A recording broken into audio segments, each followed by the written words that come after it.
Good morning sa inyo mga kalapatids. So ngayong araw ay ihahatid natin yung isang pares ng breeders kay Boss Alan Revilla sa may Paliparan. Tapos sasabay ko na din yung dagit natin yung nakaraan na kulay brown. Ayan ayun siya Yan. Sumisiyap pa yan mga kalapatids at ayaw na rin umuwi. Yun nga, kinulong ko lang nga yung mga kalapati natin dito dahil nga ayaw kong makita ng mga kapitbahay. So di siya pwedeng pakawalan dito. Para kumusa siya umuwi. So ngayon, meron akong training box dito na pang-isahan. Diyan ko siya ilalagay at papakawalan natin siya. Kung saan malapit doon sa pinagtusan natin, baka sakali makaalala siya doon sa kanyang dating look. Baka hinahanap na din siya ng kanyang amo. So tara. Bale ito siya mga kalapatids. Yan. Ang ganda ng kulay pero sobrang payat. Bali may sing-sing siya na kulay dark yellow. Commercial ring 19742 72 1974272 commercial ring. Tapos parang pinuto lang yung biniyakan para malagyan lang ng singsing.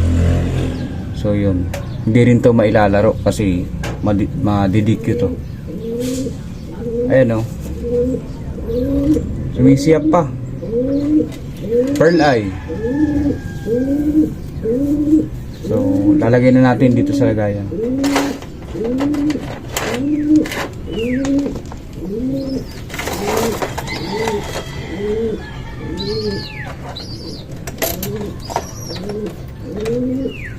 Mamaya pakawalan natin doon sa kung saan malapit sa bayan, baka doon siya malapit, makaalala siya doon sa amo niya, sa dati niyang look. Pala, yung mga itlog nito kukunin na natin, tapos siguro ihagis ko na lang doon sa bakanting lote na yun. Doon na lang siguro. Yan, hagis ko doon. Wala di naman na yan tutuloy. Basag na nga din yung isa Ito wala naman tong itlog kasi wala, di pa pares yan. Itong tatlo. Sa pagkakataon niya mga kalapatids, kinuha ko na nga yung mga itlog na itatapon natin dahil hindi naman na sila malilimliman, hindi na sila matutuloy, kaya ihahagis na lang natin dun sa may bakanting lote. Safe naman yung pagtatapunan ko niyan, bakanting lote siya, kaya okay lang yun. So nakapanghinayang man pero okay lang yun. Bawi na lang tayo sa susunod. Pagkatapos ko nga niyan mga kalapatids, sinatid ko na yung dalawang pares na breeder. I mean isang pares lang pala kay Boss Alan Revilla sa may Paliparan dito sa Marikina. Tapos dala ko si Dagit dahil plano ko pakawalan at iligaw na rin para di na makabalik sa atin. Kaso lang tinanong ko si Boss Alan kung papakawalan ko ba doon sa tapat nila. Ayan.